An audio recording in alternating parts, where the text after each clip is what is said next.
Hello and welcome to Brilliance Today, where individuals let their brilliance shine through their stories, expertise and philosophy, because they're on a mission to make a difference and leave a legacy.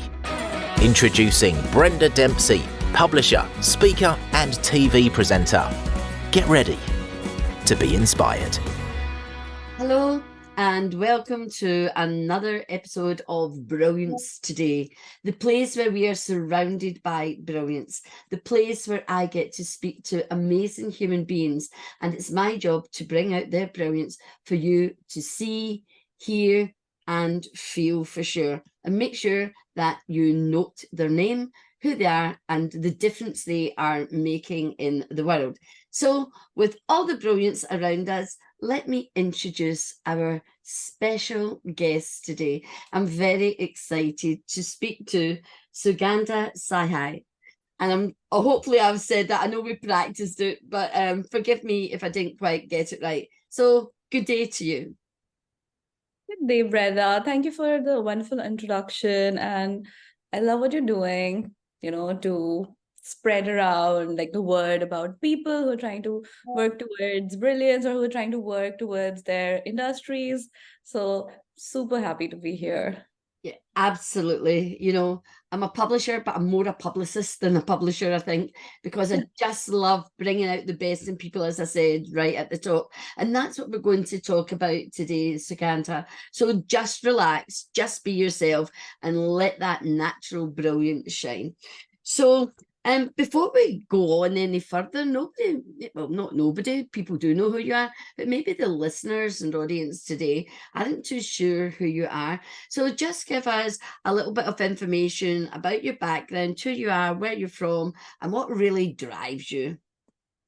Yeah, thanks for letting me introduce myself to the people who have not seen or heard about me. So like everybody heard, I'm Sugandha Sahay and I am from India. I'm from eastern part of India, from a small town called Ranchi. It used to be in a state called Bihar, and then it got split into two different states. And now it's in the state called Jharkhand. And it's very rich in mineral resources. So everybody pretty much works in that area, natural resources sector. That's where my dad worked. And when I was growing up, I used to watch a lot of television cartoons, and a lot of them had the technology element. So I watched Jetsons, which had spaceships flying, people pressing buttons and getting deliveries at their doorsteps, and all those kind of new tech. And then I used to watch other TV series where there was a robot, and she would it was a life about a robot living with a normal family. And when I used to see that, I used to find tech is magic, and so many things can happen that at that point of time I did not see happening with tech. We can do so much, which is pretty much like magic for me, and that got me really interested in tech. So that's when I started learning how to use computers, asking my parents, I want to computers, how to use it. I was very curious. I used to be on the computer all day trying to find out what more can I do, and how can I learn, how to program. And I think I was in sixth grade when sixth grade, yeah, when I learned my first programming language. And from there, I learned more and more about technology. I was very curious, and I landed my first job in tech. And I just loved it. I was like, wow, this is so empowering. It's in every space. And that started driving me, the magic that tech can do. It can bring so much good and so much enablement to those who don't have it, and also improve lives and the quality that we are living at for everybody else. And that's why I've been working in the field of tech. And I'm trying to get more and more people into tech. If they just hold that thought, because I'm going to ask you about that later on. So thanks very much. So, but are you still living in India just now? No, so yeah, through my journey, I moved to the US, I think in 2018. That was for doing my master's, trying to upskill in tech. And I studied at Carnegie Mellon over here. And since then, I think it's been over 5 years that I've been living here in different states in the US. started in Pennsylvania, then I lived in Boston for a while, South Florida, and I think I'll be moving to Seattle in some time. So, moving around, Wow. meeting new people. Oh, yeah, we'll hold on to that thought. We'll ask about that. But just before we leave the tech for a moment, I want to come back to that whole concept of you being a woman. You love it. There's a magic in it, which really excites me, because you get a lot of people who are frightened of tech. Me, I mean, I'm getting older, but I embrace tech. I've moved with the times compared to a lot of other baby boomers that I know. But what I want to get your insight, Sugandha, is in your article in Brilliance magazine, we talk about it's more of a man's world, and you're forging those changes because you're one of 25% of women who work in that field. What can you give us some insights as to what you think about that? Yeah, initially I was pretty surprised to see very few women in tech, and what I noticed is a lot of the times we're building products for everybody, and that includes women. And I think there should be like that particular like that particular gender or that particular diversity of people contributing to building such technology. Mara Thatcher, WhatsApp video. Yeah. So back to I was like, that particular diversity of people must be included when you're building something for them. And that's pretty much what I see. I see that there are still a lot less women in tech, but there are initiatives coming from the women in tech to bring more women in, what I do see is I saw a survey that was posted in Forbes, where I saw that 60 to 70% of the women, they feel that they need to leave corporate, especially after they have had kids, because they don't feel that support in the corporate tech system.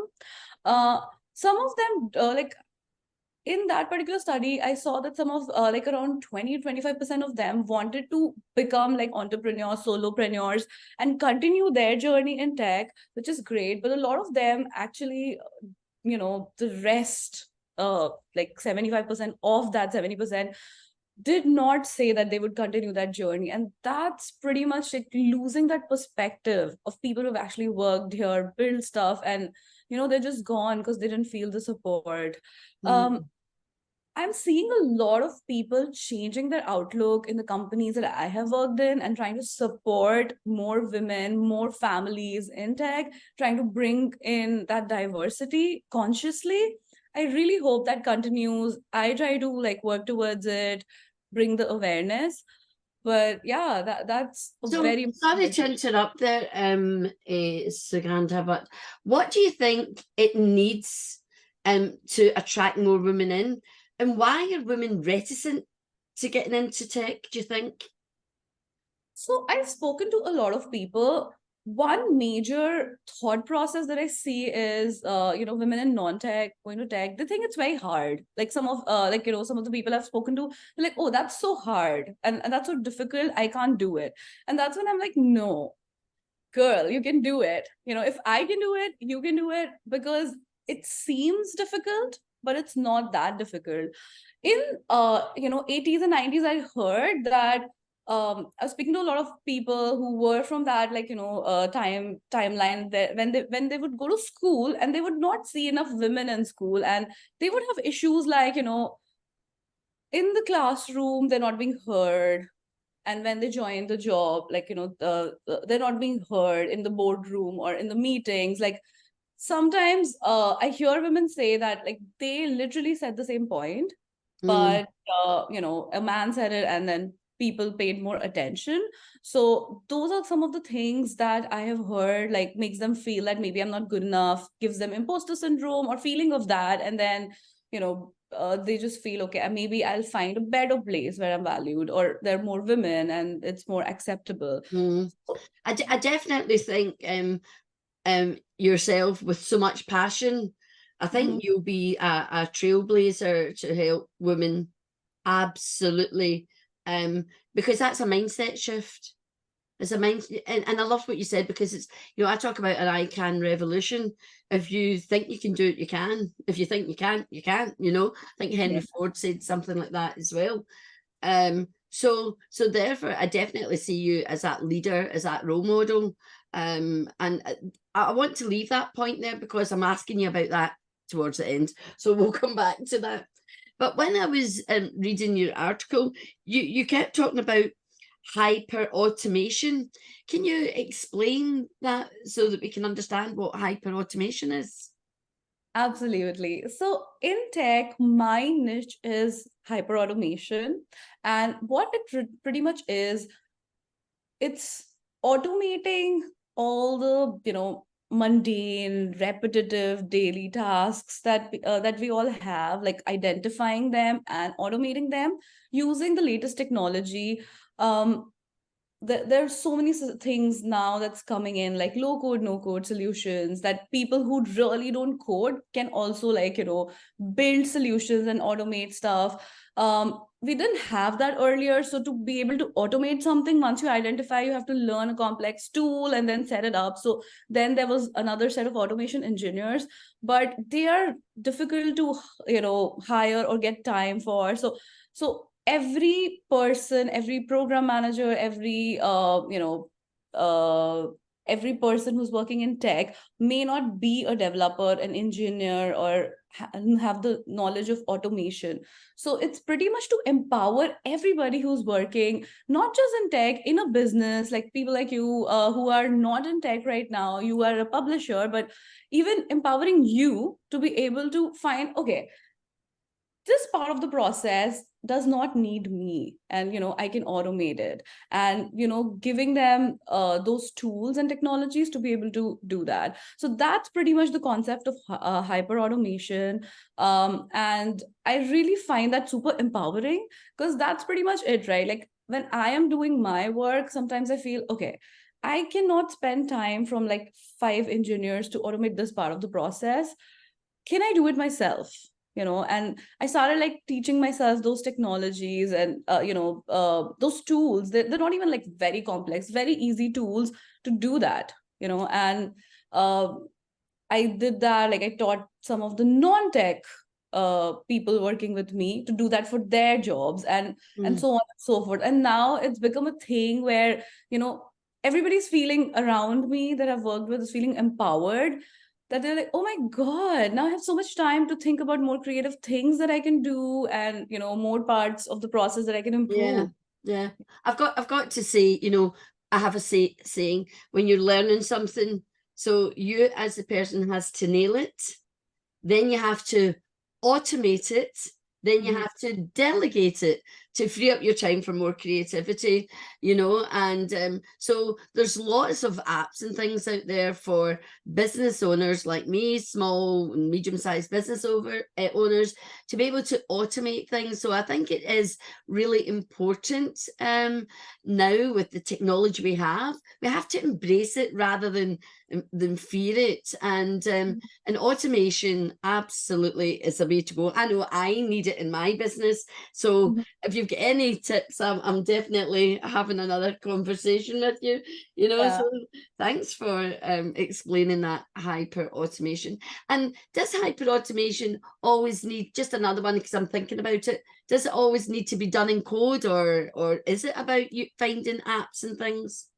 Yeah, it does not have to be done in code. You can use the apps. And I think you are doing it because you said you've, like, and I saw some aspects, right? Like this whole meeting, you and I did not have to talk to kind of get this set up, get me the reminders, and like get me to come on this call. That's part hyper automation, like, right there.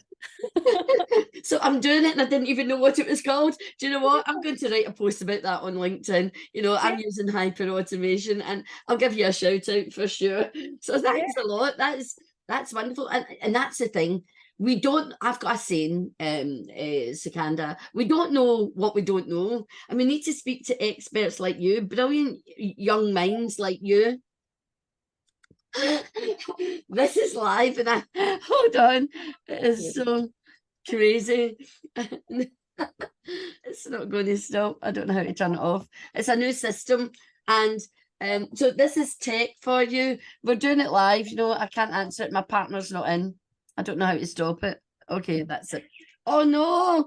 I think we'll cut this out. We'll just let this go, and then I'll get my VA to cut this bit out. So don't worry. Yeah, and So I'm my so point, excited. sorry, my point about that is, now what we've got to do. I don't know how to turn this off. Go away. Sort of What plug. we've got to do. See, before the phone would be out of this office because I can't have these interruptions. But what happened was, our internet provider, Virgin, they decided they would change the technology. So now the phone has got to be linked to the box, which sits beside my desk here. So that's why we ended up having to bring the phone in here. And I have forgotten to turn it off. So there you go. But it's live. Do you know what I mean? This is so there's a change in technology straight away. So some of the changes are in always, and I've muted my WhatsApp and it's still going. And there you go. Maybe you need to give me a lesson on how to mute all of WhatsApp and not just each individual conversation. But you know, so you can see tech, yes, it can help in some ways. So obviously the tech with Virgin was to benefit them. It isn't benefiting me as the customer because I don't want the phone sitting beside my box, but that's what we've got to do now. So, you know, but I do have to learn how to switch the phone off when I'm on a call. So never mind. We'll cut bits out there, so don't worry about it. I apologize for that. Okay, so yeah, so hyper automation, there you go. I'm using it, don't even know it. So the next thing I want to talk to you about, I've got quite a few things, is you are a leader, and I've talked about you being a trailblazer, you know, forging new paths, you know, walking roads, you know, the path of, maybe a path of least resistance sometimes, but I don't think it is. I think it's you're taking the path less walked, you know, that great poem. So in your world, and in how you're developing, how is leadership changing today? Oh my God, I love this question. I have seen a lot of change in leadership. I've seen a change in what I view leadership as, you know, myself, and also how others view it. When I started working, it was about, you know, getting the job done, you know, and I was learning that somewhere, that, you know, getting the job done, and also, like, you know, making sure that the team has the resources to do it. But like, I thought there was a missing empathy part of that whole process. It was like, you know, we have to be in the grind and have to get it done. I'm seeing that change over the last decade to leaders being more empathetic, and they are like trying to you know, look at you and try to develop you, like, you know, so I love that, you know, because I used to see a lot of attrition, a lot of people leaving because, you know, you're just focusing on getting the jobs done, and, like, you know, whoever gets the job done gets promoted and gets like all the, you know, credit. But now what I'm seeing is people and leaders are taking time to deep dive into why was this person not able to do it, and what is this problem, trying to solve that problem from them. Is there a missing skill? Is there something going wrong in their household? And trying to understand that, okay, you're a person, you're not a machine. You need to have that mind space to be able to do a good job. So making sure that they're building that environment as leaders to develop, you know, their teams. I am loving that. You know, seeing that in leaders now, and I'm loving. I really am learning and following that more. Yeah. So for me, that's emotional intelligence, and it's a massive part of leadership today. You know, I talk about holistic leadership, which is a bit of all different types of leadership, agile leadership and so forth, servant leadership. Because we are multifaceted, but I think empathy and trying to understand and not point the finger and do a blame game, but come from a place of understanding. And communication's very much part of the shared understanding which helps us reach the base as human beings to be heard and understood. So it's not a simple answer, but you're right, and it's just wonderful to hear you speak about that. So I'm sure you are taking steps to develop yourself as an emotionally intelligent leader as well. Yeah, I'm absolutely doing that. I am loving it, because initially I used to be very scared that, oh my God, is that what I have to become? I was not really comfortable with it. And, it was like all this pressure that you have to do it. So I was like, do I really want to do this? Maybe I need to go back to school. Maybe I need to learn something new. And the world changed, right? Like, start changing and people started taking change. So I love that I don't have to do that part. It's not about, like, trying to not have difficult conversations, because that's an important part of the process. But like, it doesn't have to be a bad experience for everybody, right? Like you said, emotional intelligence. Just because somebody couldn't do a job, it's not about like blaming, but also trying to find out why and how can we, like, fix that in the future for them and us. Yeah, absolutely. And for me, it's very comforting, refreshing as well, that we look to the softer skills. And of course, I might get shot down here. I believe in speaking my truth, but women do tend to be a bit better at the softer skills than men. They're not exclusively the best, but women do tend to have it. It's that maternal nurturing part of being a woman. And so therefore, it does come a bit easier to women leaders, and you can see that across the women leaders in the world, and how they bringing in those softer skills, and there's more value put on softer skills.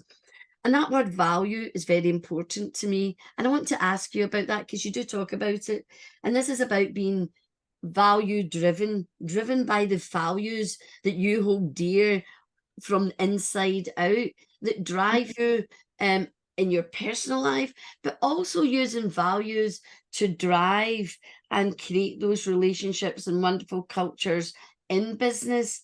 Would you like to tell us a little bit about the values that drive you?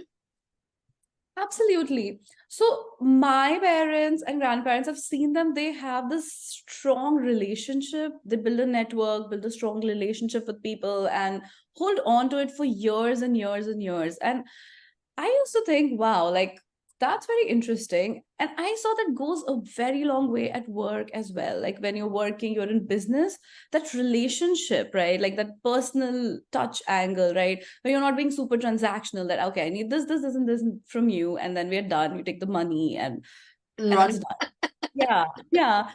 So I was like, wow, like, I love that. And I try to build relationships with my team members, with whoever I'm working with, trying to understand their style, and trying to tell them who I am, and like, so that it goes long way. And it's so amazing, because the relationships I built in my previous jobs, we still have them. Like, only yesterday I got a call to, give a recommendation on one of the people I worked with like almost 2 years ago. And we've still been chatting, and I literally remembered each and everything that they did. So that was really, really amazing. I was like, how did that happen? And I realized that's pretty much like, upbringing. Like, when I was being brought up, I was being taught all of those things, to build relationships, to value one another, and also to not let ego get in the way. Because Oh, that is one of the biggest problems that I've seen in my past. Did make these mistakes, and I saw how it broke the relationship, how it did not work, and it was so unnecessary. yeah. So, I have like been trying to practice more of that to get better. I'm not saying I'm the best, but I'm learning, and I love that. Listen, you also talk about lifelong learning, and as an ex-educator, always once a teacher, always a teacher. It is lifelong learning, till you take your Yeah. last breath. You're learning. You're learning either about yourself, other people, circumstances. You're learning something, Sometimes it's a fact, sometimes it's a skill, sometimes it's an understanding. You're developing yourself. So yes, so that brings me on to I think I might get the pronunciation wrong again, but you are is it a career ambassador? Right. Yeah. Yeah. Now I had a quick look at that, so we're going back to a wee bit of the tech and things. Tell us a bit about that, because that looks, I thought, oh, that looks very interesting, because it is about that a hyper automation and everything as well, isn't it?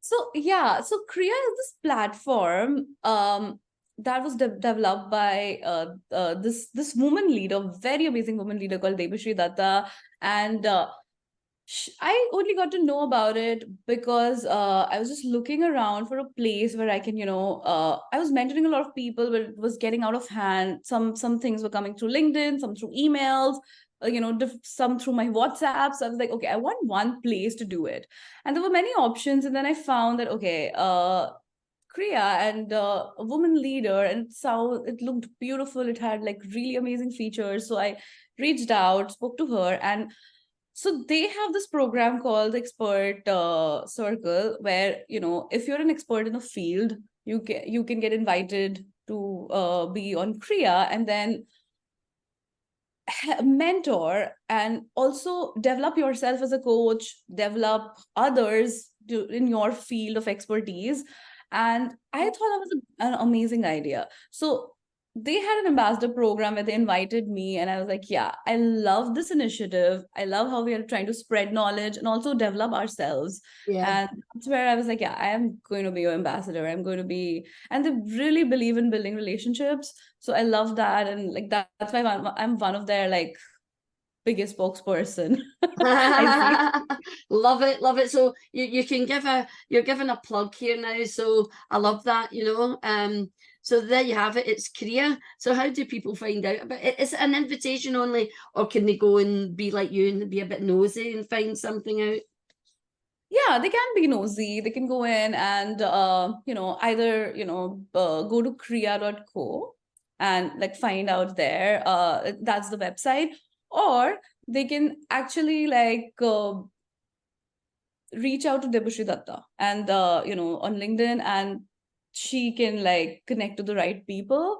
But I think going on kriya.co will be like amazing because they can be able to see all the stuff that's going on, what are the people doing there, and then they'll be able to apply.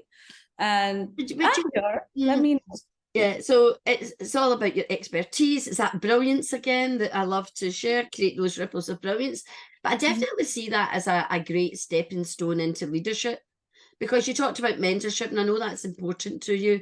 So mentorship, moving into leadership, and I think belonging to a platform like Kriya is a really sound thing to do, and get you on that road to developing yourself as a leader and a mentor.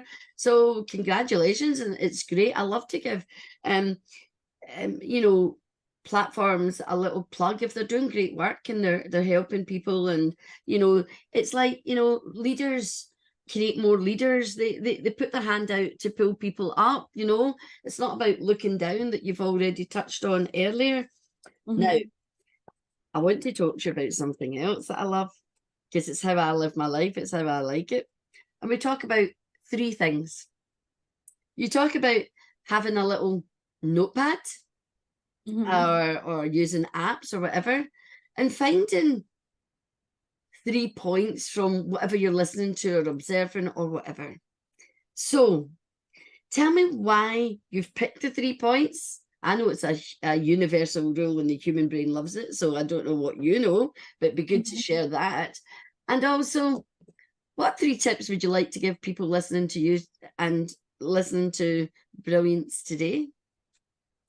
Yeah. So why I choose the number 3 is like, whenever I am forced to put down 3 points, when I'm supposed to put down like 1 point, like, 1 line, right? That makes me like, I can remember that and write that later. So I'm like not really like focused on the conversation. When I have to write 10 points, I'm like, no, probably not listening. I'm just writing, So I was, yeah, over time, I found that 3 points is like a sweet spot. It's like good insight. And like you said, when you have to go back and recap the conversation, the attention span, nobody's gonna remember more than 3 points, or like be like, okay, were there really those many points? So that's the reason why I chose 3 points. And the 3 things that I want to share with everybody who's listening is, number 1, like I said, lifelong learning. Like continue and keep developing yourself. And when you find there's a challenging time, like learn to pivot if possible, and embrace the new changes that's coming in. That's my number 2 point, because I have learned that change is the only constant, right? Like it keeps Exactly. happening. And initially I was like, oh, I don't want this, but now I'm like, okay, bring it on. So it's a part of practice, and it helps us develop so much more.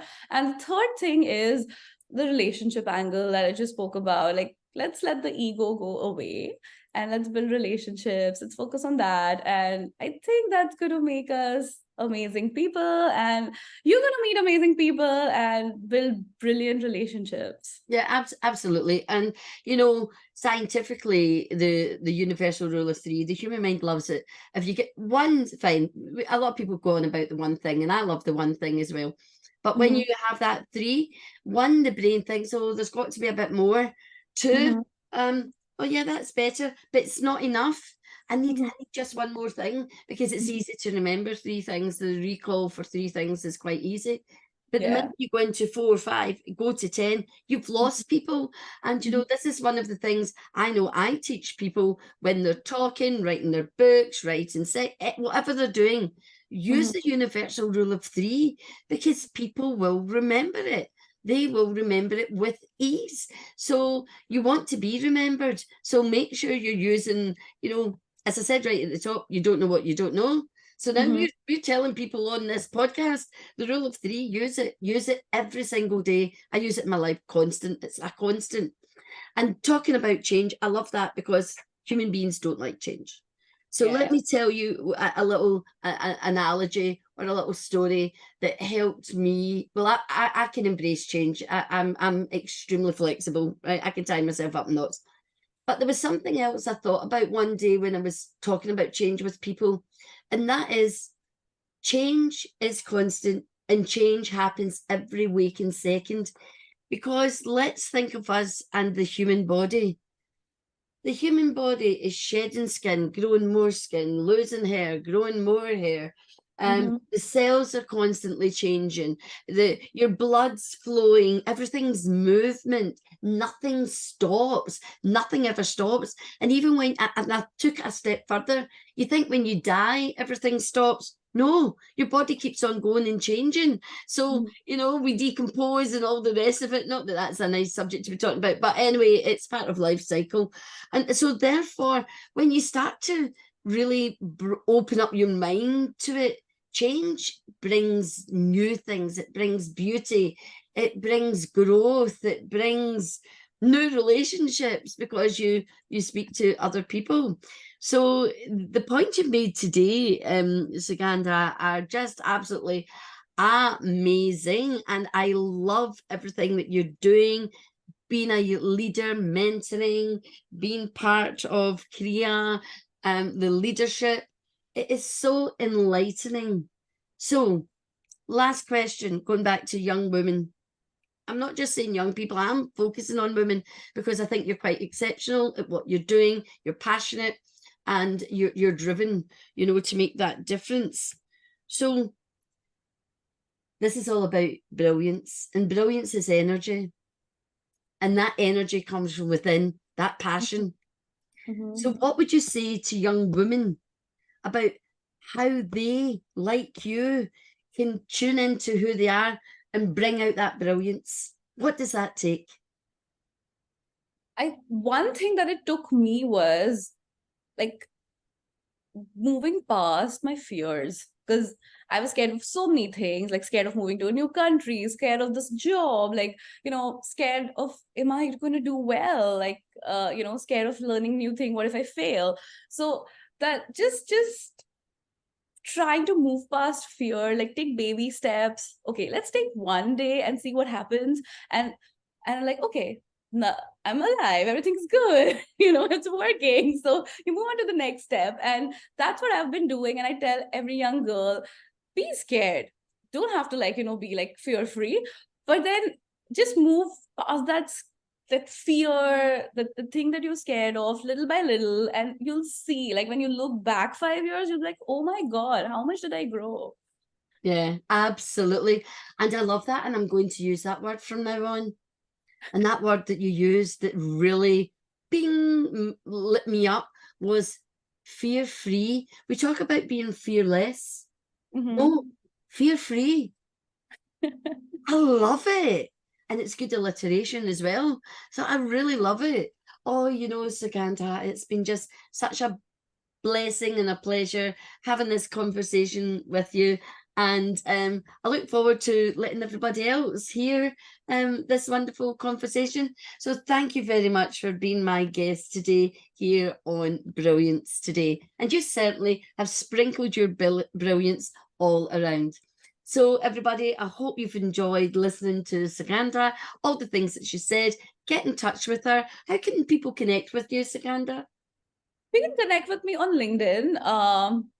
My LinkedIn URL is just, LinkedIn and then /Sugandha_Sahay. You can pretty much look me up at any platform, Twitter, Instagram, Sugandha_Sahay. Yeah, absolutely. So there you've heard it. There's no excuse now. Just go and look up this amazing young woman, because remember her name, because you're going to hear it a lot, as the trailblazer of a woman in tech. So until the next time, this is Brenda saying, be brilliant, much love, and toodle-pip. That's it for this episode of Brilliance Today. Thank you so much for listening. Please don't forget to subscribe and leave a review. For more information or to contact Book Brilliance Publishing, visit bookbrilliancepublishing.com. And remember, do different. Be brilliant.